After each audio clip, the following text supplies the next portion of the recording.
Hello everyone, it's me Lakshmi Sharu. Today we'll be talking about assignment 2 from Nursing KC, and we have Sophie and Jay who will be joining us later on to discuss about their part of assignment.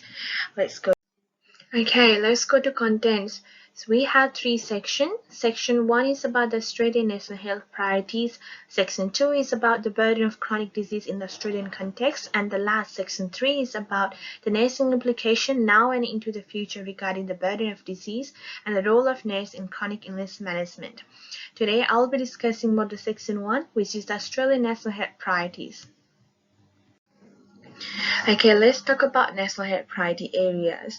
It is a collaborative approach between Commonwealth, state and territory governments to deal with a range of health conditions that are associated with a high financial burden and a high burden of disease in Australia. It basically means that every year government has to spend a lot of money for those medical conditions, and there's lots of cases in Australia, for example, dementia, heart disease and mental health condition.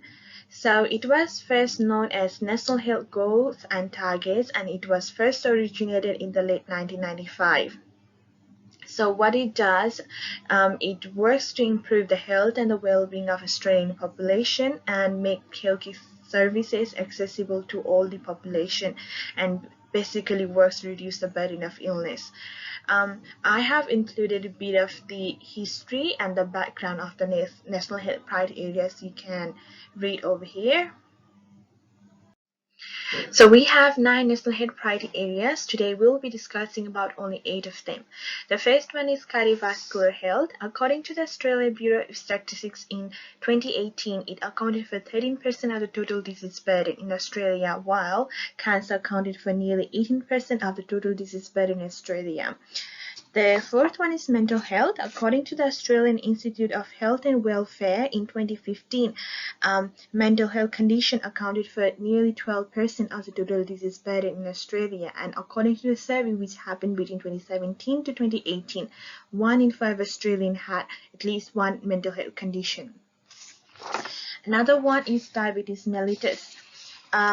So the survey which happened between self-reported data which happened between 2017 to 2018, about 4.9% of total population had diabetes, and 11% of Australian deaths were associated with the diabetes in the same year span.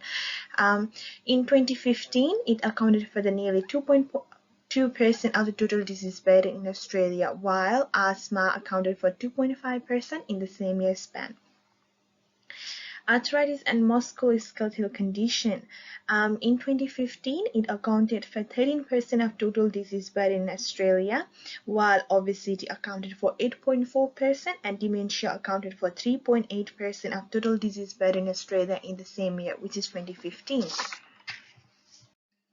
Okay, so the last part of the section 1 is to discuss about the National Strategic Framework for Chronic Illness. It was first developed in 2017 by the Australian government. So I have included a bit of history and background for this framework, and we'll be discussing about its objective in the next slide. The 3 objectives of the National Strategic Framework are listed below. It was established for the management of the chronic disease in Australia. Due to the complexity associated with the chronic condition, it is very difficult to measure the progress of the success of the framework. That's why the policymakers will be up to date with the data and information so they can track the progress of the framework. Now I'll be passing to Sophie, which she will be discussing our section 2. Thank you.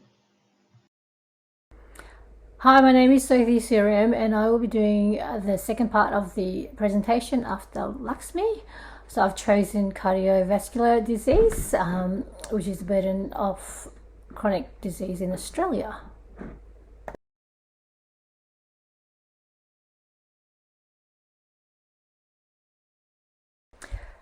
Pathophysiology and etiology. Cardiovascular disease are heart and blood vessel disorders that affect the blood circulatory system. Usually it occurs when blood vessels and arteries get blocked and become too narrow with plaque. This process is also known as atherosclerosis. Examples of cardiovascular disease include coronary heart disease, rheumatic heart disease, congenital heart disease, deep vein thrombosis, pulmonary embolism. You can see pictures here that I put up for you. Heart disease can be managed, however, there is no cure. Risk factors. Non-modifiable risk factors include age, ethnicity, and family history of heart disease, whereas modifiable risk factors include high blood pressure, excessive alcohol use, physical activities, obesity, depression. So when these risk factors are addressed, make sure that services are affordable and accessible. So working with government and health professionals in the general community can actually help. The impact on people with cardiovascular disease. Men usually experience just chest pains, whereas women usually experience chest pain, shortness of breath, nausea, and extreme fatigue. Mental health. Mental health disorders can cause anxiety and depression, which can lead to alcohol and tobacco use and an inactive lifestyle, which also can lead to heart disease. Coping mechanisms can become difficult. The impact on people, financial burden. Suffering from coronary heart disease can cause financial hardship on individuals. For example, people suffering from acute coronary syndrome who suffer from a STEMI, which is a heart attack, usually cannot return back to work and will lose their income. Out-of-pocket expenditures for an average person is approximately $258 per person. Premature death. Premature death is usually caused by high cholesterol, high blood pressure, and smoking, which is typically from cardiovascular disease. It was found that in 2017-18, there were 1.6 times greater people with cardiovascular disease in lower socioeconomic areas in comparison to higher socioeconomic areas. Burden of disease measures population health and sets out to assess discrepancies between living an ideal life to old age in good health and living a real life in which a healthy life is stopped by illness, injury, disability, and dying prematurely. It was found that in 2017-18 that 641,000 men suffered from coronary heart disease and 509,000 females suffered. Although more men are likely to suffer from heart disease, usually women heart disease goes unnoticed as they're usually too busy. So increasing their knowledge and education will actually help more under diagnosis. Aboriginal and Torres Strait Islanders and remote living. In 2018, 27,400 Australian Aboriginals were found to have coronary heart disease. So twice as many Aboriginal Australians had heart disease in comparison to non-Australian Aboriginals. So greater public promotion, education, research, investments need to be provided in order to close the gap. Hospitalizations in rural and remote places were roughly 47% higher in rural areas, which also had lack of health services.